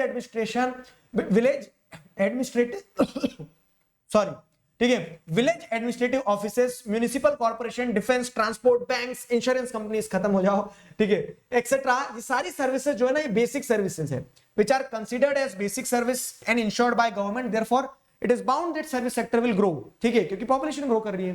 दूसरा, the more the development of primary and secondary sector, the more would be the demand for such services, ठीक है। तो primary secondary grow करेगा तो उनको facilitate करने के लिए टर्शरी का ग्रो करना तय है, ठीक है। फिर क्या है, the rise in income has led to the rise in village standards of people, which automatically makes the demand service such as restaurant, hotels, gyms, shopping centers, private schools and colleges and hospitals, ठीक है। तो वही है कि जैसे rise in income होता है तो आपको क्या देखने को मिलता है कि ऑटोमेटिकली क्या होता है, ऑटोमेटिकली आप देखोगे restaurants, hotels, gyms, shopping centres, private schools, colleges, hospitals, private facilities where people will pay more and get better services. ये ग्रो होना ही होना है, कैपिटलिज्म है, ठीक है। अगली चीज क्या है, new services based on information and communication technology have become important and essential in a global world with technological advancement, ठीक है। और फिर एक कारण ये भी कि नई नई सर्विसेज भी आ रही हैं तो उस कारण सर्विस सेक्टर ग्रो करना, फॉर श्योर सर्विस सेक्टर का ग्रो करना है ही है, ठीक है। तो नई सर्विसेज में क्या आ रही है, जैसे आईटी वगैरह का एग्जांपल दे दिया मैंने आपको, ठीक है। तो आईटी वगैरह का एक एग्जांपल दे दिया, ये उसमें आ जाएगा। क्लियर हुआ? ये हो गया। इसके बाद जैसे टॉपिक देखोगे मनरेगा है, मनरेगा हमने डिस्कस कर लिया। मनरेगा टॉपिक के बाद में एक कदम और आगे बढ़ोगे तो ऑर्गेनाइज अनऑर्गेनाइज सेक्टर आ जाएगा, ठीक है। तो अब नहीं, ऑर्गेनाइज अनऑर्गेनाइज आने से पहले जैसे अगर हम देखेंगे कि इसके पहले अगर आप देखोगे तो क्या आपको देखने को मिलता है कि वो वाला एक क्वेश्चन आता है कि आपने देख लिया, मतलब एक दो क्वेश्चन है जो मैं आपको होमवर्क में दूंगा लास्ट में, और ध्यान रखना। तो एक जैसे अगर हम बात करें किस चीज की, कि प्राइमरी सेक्टर और secondary sector, primary sector, secondary sector, tertiary sector का जीडीपी में कंट्रीब्यूशन देखा जाए और इनका ही कंट्रीब्यूशन देखा जाए किसमें, primary sector, secondary sector, tertiary sector का उसमें एम्प्लॉयमेंट में। तो एम्प्लॉयमेंट में तो आज भी लोग प्राइमरी सेक्टर में सबसे ज्यादा काम कर रहे हैं, लेकिन कंट्रीब्यूशन जीडीपी में किसका ज्यादा हो गया, टर्शरी सेक्टर का ज्यादा हो गया, ठीक है, टर्शरी सेक्टर का ज्यादा हो गया। तो अब the question over here is कि हाउ इज दिस पॉसिबल, ये कैसे पॉसिबल है और क्यों पॉसिबल हो रहा है ऐसा। तो आपको उसके पीछे का आंसर पता है ना, क्या कि प्राइमरी सेक्टर में अंडर एम्प्लॉयमेंट है, मतलब वहां जितने लोग चाहिए उससे ज्यादा काम कर रहे हैं।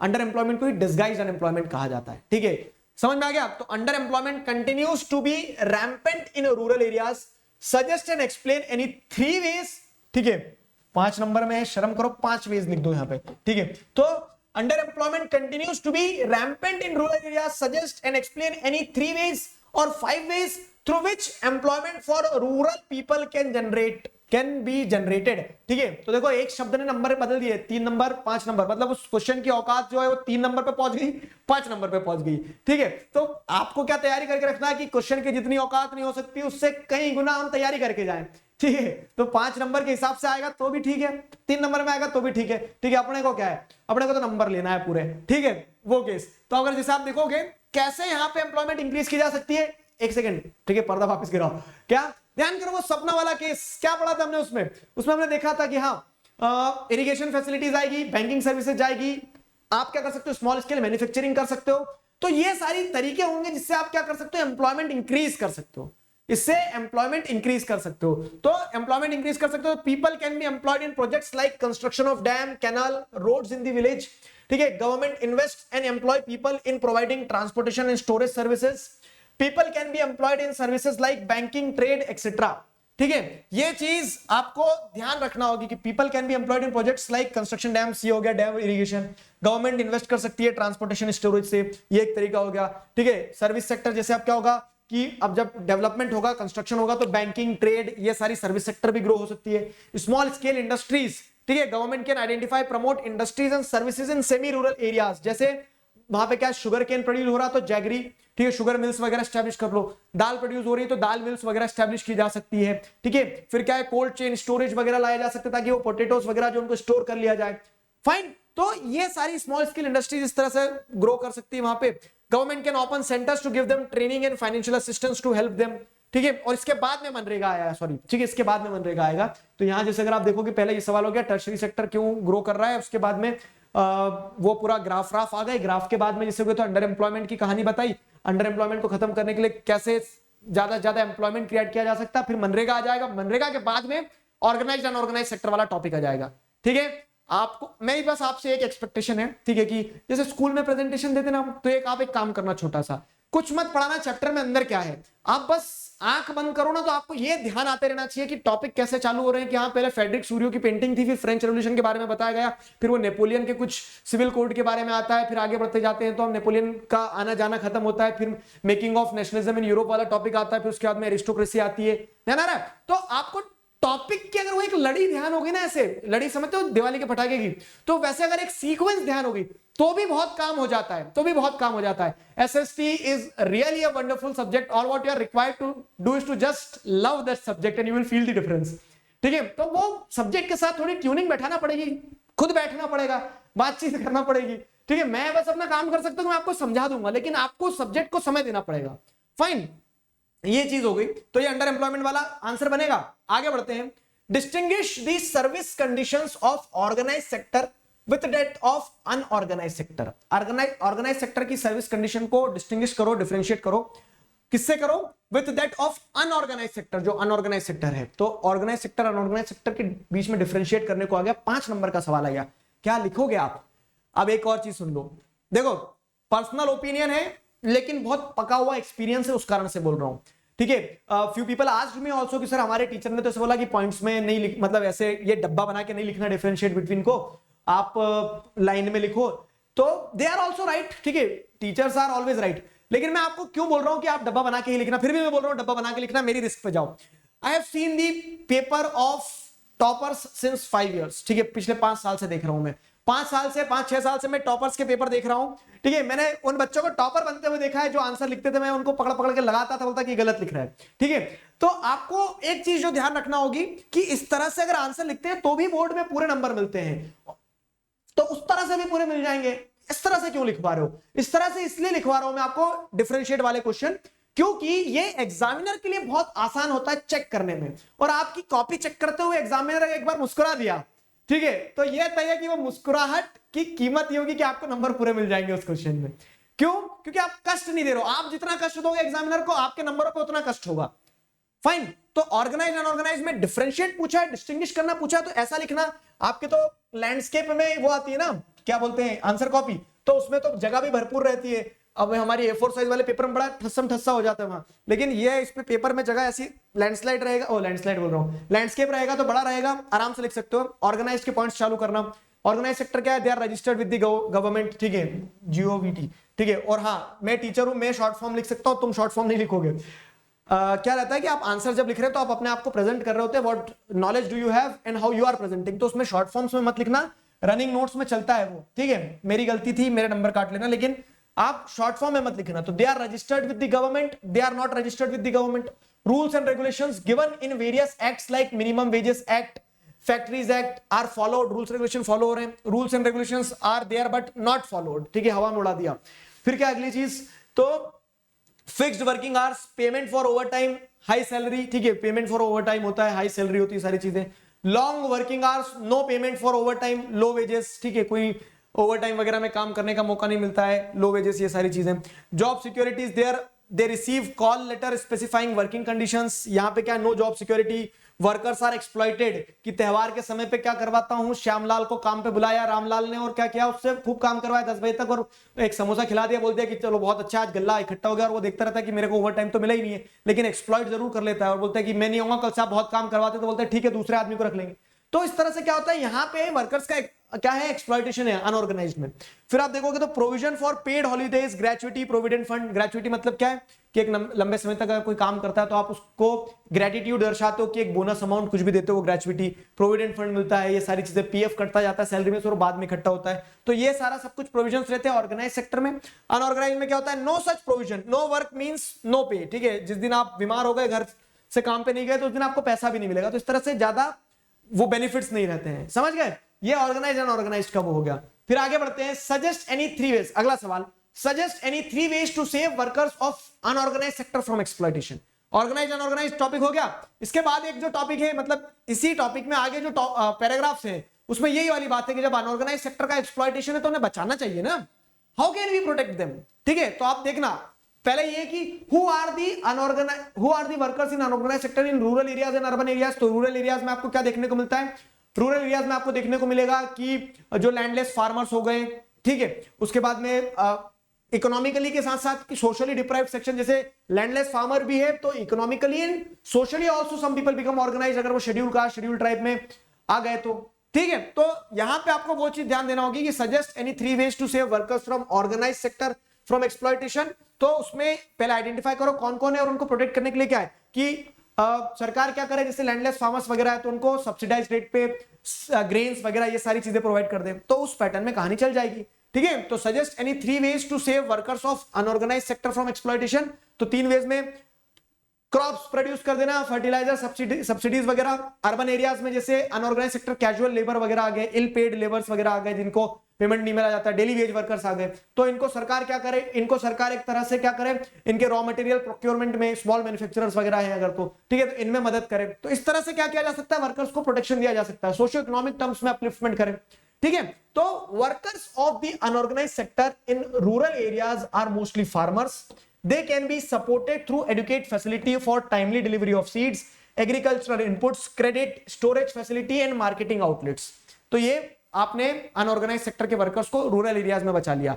फिर आप देखोगे तो workers involve in small scale industries also need support for procuring more raw material. तो जो स्मॉल स्केल इंडस्ट्रीज के वर्कर्स वगैरह हैं उनको रॉ मटेरियल दिया जाए, ठीक है। These workers should be educated, skilled and made aware of their human labour rights to protect them from social discrimination and exploitation to the hands of their employers. ठीक है, तो these workers should be educated, skilled and made aware of human and labor rights to protect them from social discrimination. मतलब अब वो ये कि social aspect पे भी क्या किया जाए, वर्कर्स के प्रोटेक्शन का ध्यान रखा जाए. क्लियर हुआ? ये सारी चीजें थे, कहानी खत्म, पैसे हजम. ठीक है, तो पब्लिक सेक्टर और प्राइवेट सेक्टर वाला तो हमने पढ़ ही लिया था, क्या पब्लिक सेक्टर प्राइवेट सेक्टर. उसके आगे जो टॉपिक था कि why private sector cannot provide all the services, therefore government is required to intervene. ठीक है, तो सारे टॉपिक्स कवर हो गए, चैप्टर का स्नैप रिकैप हो गया. हाँ बोलते चलो, चैप्टर का स्नैप रिकैप हो गया, मैंने आपको क्वेश्चंस बता दिए और बहुत सारी स्ट्रैटेजीज. ठीक है, अब सिमिलर क्वेश्चंस की बात करूं तो अब आपकी बारी है, तो इन क्वेश्चंस को अटेम्प्ट करना, चैलेंज करना अपने आप को कि कौन सा क्वेश्चन उठा रहे हो, बताना कमेंट सेक्शन में, उसका आंसर लिख के देखना. जैसे एक क्वेश्चन ही आ जाएगा, explain how public sector contributes to the economic development of a nation. सवाल बदला है, आंसर हमने डिस्कस किया है, पब्लिक सेक्टर कैसे कंट्रीब्यूट करता है to the economic development of nation. ठीक है, distinguish between primary and secondary sector, primary secondary, secondary tertiary, tertiary primary, कोई भी कॉम्बिनेशन बना दे. इस तरह के क्वेश्चन आएंगे, इजीएस्ट होंगे. ये वाला मत सेलेक्ट करना, हाँ इजीएस्ट उठा के सिलेक्ट कर लिया. अगला, what is organised sector, mention any 4 advantages of working in organised sector. हाँ जी, देखा, देख रहा है ना विनोद, कैसे सवाल ने अपना रंग बदल लिया. कैसे रंग बदल लिया कि आदमी यहां तक सोच सकता है कि ऑर्गेनाइज्ड अनऑर्गेनाइज्ड में डिफरेंशिएट करने को आएगा, वो भी आएगा तो, लेकिन अब उन्होंने ऑर्गेनाइज्ड सेक्टर स्पेसिफिकली पूछ लिया. और क्या पूछ लिया, एडवांटेज क्या है. तो अब आप सोचो कि ये तो कहीं पढ़े ही नहीं थे, तो आपको यही तो बताना कि ऑर्गेनाइज्ड सेक्टर में क्या क्या फायदे हैं, वही एडवांटेज है. मतलब ठीक है, क्या है ऑर्गेनाइज्ड सेक्टर, वही लिखना है आपको बस, कि वहां पेड हॉलीडेज होते हैं. ठीक है, पेड हॉलीडेज कितनी अच्छी चीज होती है. ठीक है, पेड हॉलीडेज वगैरह होते हैं, ये सारा सब कुछ वो उसमें लिखते चले जाना आप. फाइन. अगला क्या है, the declining share of agriculture in the gross. ठीक है, in the gross domestic product GDP is a matter of serious concern in India, support the statement. हाँ जी, अब लो चैलेंजर ये वाला सवाल करना, क्या कि the declining share of agriculture in gross domestic product is a matter of serious concern in India. Hint में देता हूं, देखो डिसगाइज्ड अनएम्प्लॉयमेंट से जुड़ी हुई कुछ बात हो रही है शायद यहाँ पे. क्यों मैटर ऑफ कंसर्न है ये, क्यों, क्योंकि शेयर जरूर डिक्लाइन हो रहा है जीडीपी में एग्रीकल्चर सेक्टर का, लेकिन लोग आज भी सबसे ज्यादा कहां काम कर रहे हैं, एग्रीकल्चर सेक्टर में काम कर रहे हैं. This is a matter of concern, यही एक मैटर ऑफ कंसर्न है. ठीक है, कि क्या हो रहा है कि प्राइमरी सेक्टर में पहली बात तो लोग अंडर एम्प्लॉयड है, और दूसरी चीज क्या है कि सेकेंडरी और टर्शियरी सेक्टर में इकोनॉमिक ग्रोथ जरूर हुई लेकिन एम्प्लॉयमेंट जनरेट नहीं कर रहे हो. क्लियर हुआ? तो उसी के इर्द गिर्द आंसर बनेगा, 3 नंबर के हिसाब से लिख के देखना. Highlight any 5 benefits of organised sector with example. वही वाला आगे, ये तो रिपीट हो गया है. ठीक है, अगला क्या है, workers in the unorganised sector in India also face social discrimination. Elucidate. ठीक है, workers in the unorganised sector in India also face social discrimination. Elucidate, अच्छा क्वेश्चन है. तो आप क्या लिखेंगे कि जो अनऑर्गेनाइज्ड सेक्टर में वर्कर्स होते हैं तो they are economically deprived, no support from government, कह सकते हैं कहीं ना कहीं गवर्नमेंट रूल्स रेगुलेशन फॉलो नहीं किए जाते हैं, एक्सप्लॉइटेड है बहुत ज्यादा, लेकिन साथ ही साथ सोशल डिस्क्रिमिनेशन ऐसे फेस करते हैं कि the problem of double disadvantage are being faced by them. कैसे कि इकोनॉमिकली तो डिप्राइव्ड है ही, वल्नरेबल है ही, लेकिन अगर if they belong to the socially vulnerable groups such as schedule caste, schedule tribe, OBC, तब क्या होते हैं, the chances of getting exploited are double. ठीक है, तो वो कैसे, तो workers in unorganised sector in India also face social discrimination. समझ गए पॉइंट? ये हो गया. आगे, suggest any 3 measures through which underemployment in agriculture sector can be minimized. हाँ जी, क्या अंडरएम्प्लॉयमेंट को मिनिमाइज करने के 3 तरीके हो सकते हैं. तो मतलब आंसर वही रहेगा कि कैसे एम्प्लॉयमेंट जनरेट किया जा सके. तो आप इरिगेशन फैसिलिटी प्रोवाइड कर दो, तो जो लोग अंडर एम्प्लॉयड एग्रीकल्चर सेक्टर में, तो उनको पानी मिल जाएगा, तो और काम आ जाएगा कि पानी फेरो फसलों पे. ठीक है, उसके साथ साथ आप क्या करेंगे कि अंडर एम्प्लॉयमेंट को खत्म करने का एक तरीका ये भी कि आप एग्रीकल्चर सेक्टर में जो एक्सेस एम्प्लॉयड लोग हैं तो remove them to the other sectors. ठीक है, move them to the other sectors, secondary tertiary में पहुंचा दो. ठीक है, तो इस तरह से दिमाग लगाना, आंसर लिखना. There is a contrast in various sectors when it comes to contribution in GDP. ठीक है, एंड एम्प्लॉयमेंट जनरेशन. आहा, मजेदार question. I guess I am the Brahma for this question. ठीक है, ये मैंने ही बनाया है वाला. ठीक है, मतलब मैंने लिखा था हाथ से कि समझो जरा, there is a contrast in various sectors when it comes to the contribution in GDP and employment generation. I would love to listen from you people कि ये क्वेश्चन बनेगा कि नहीं बनेगा. कमेंट्स में बस इतना बताना कि ये टॉपिक है सर, जो अपनी अप्रोच है ना कि टॉपिक आइडेंटिफाई कर ले हम, क्या कि कहां से उठा ये सवाल. फाइन, बनाना क्या बनेगा. अगला एक और similar question, can under employment occur in sector other than agriculture? Can under employment occur in sector other than agriculture? तो अंडर एम्प्लॉयमेंट दूसरे सेक्टर्स में भी हो सकती है अदर देन एग्रीकल्चर, जैसे सेकेंडरी सेक्टर में, टर्शरी सेक्टर में भी हो सकती है। जैसे हमने देखा था टर्शरी सेक्टर में भी not everyone is equally paid. क्यों? क्योंकि आपने क्या देखा आपको कि टर्शरी सेक्टर में जैसे प्लम्बर्स हो गए, डेली वेज अर्नर्स हो गए, ठीक है, कार्ट पुलर्स हो गए, तो वो प्रोवाइड तो सर्विस कर रहे हैं but they are under employed. काम मिल गया तो ठीक है, नहीं तो बैठे हैं दिन भर चौराहे पे खड़े रहते कि सवारी मिलेगी। समझ रहे हो? तो मैंने हिंट दे दिया। तो एक ये क्वेश्चन, एक ये क्वेश्चन, इनको तो करने की कोशिश करना। एक ये वाला भी अच्छा था, ये वाला है ना। तो ये सारे क्वेश्चन सॉल्व करने की कोशिश करना। इसी नोट पर अब हम क्या कहें आपसे, अब हम कहते हैं आपसे कि कहानी खत्म। सेक्टर्स ऑफ इंडियन इकोनॉमी वाला चैप्टर रैपिड रिवाइज हो गया, सारे इंपॉर्टेंट क्वेश्चंस बता दिए हैं। अब ये सुनते जाओ, ठीक है। उमंग बैच जो it is starting from 30th सितंबर, आई गेस आज से ये टीम है आपकी धुआंधार, ठीक है। Science, maths, SST, English, Hindi, सारे कोर्सेज की आप तैयारी कर सकते हो, मतलब सारे सब्जेक्ट्स के लिए। कुछ भी नहीं पढ़ा है तो स्क्रैच से स्टार्ट कर सकते हो, ठीक है। Start with us from Monday, Wednesday, Friday मेरी क्लास रहेगी, बाकी सारे टीचर्स की भी आप क्लास देख रहे हैं। अनअकैडमी प्लस पर क्लास स्टार्ट होने वाली है। And if you are planning to take subscription, this is the right time. क्यों? क्योंकि 26 से 30 तक आपको अनअकैडमी पर अनलॉक 20 के चलते 20% ऑफ मिल रहा है on taking any of the subscription. लेकिन ऐसे नहीं मिलेगा, ठीक है। You will get the off on using the code DIGRAJ। So if you are planning to enroll in this batch, जहां पे आप अपनी half yearly final board exam के लिए स्क्रैच से अपना क्रैश कोर्स स्टार्ट कर सकते हैं। स्क्रैच से कोर्स, क्रैश कोर्स मतलब कि पूरा सिलेबस कवर करेंगे हम अक्टूबर, नवंबर, दिसंबर में। क्लियर हुआ? समझ में आया? तो this was the story. I hope you people enjoyed it. अब इसी नोट पे हम करते हैं समाप्त चैप्टर को। बड़ा इंटरेस्टिंग चैप्टर था, एक बार फिर रिपीट कर रहा हूं। चैप्टर 1 हो गया development, sectors of Indian economy हो गया, ग्लोबलाइजेशन वाला चैप्टर भी हो गया और मनी एंड क्रेडिट भी हो गया। इकोनॉमिक्स स्वाहा, ठीक है, इकोनॉमिक्स कंप्लीट हुआ है। अब जो दूसरे पार्ट पे एग्जाम पैक्स बचे हैं वो स्टार्ट करते हैं, ठीक है। तब तक अपना ध्यान रखो, पढ़ते रहो। Will see you in the next lecture. अभी के लिए साइन ऑफ करता हूं, signing off with this, together we can, we will. Thank you very much.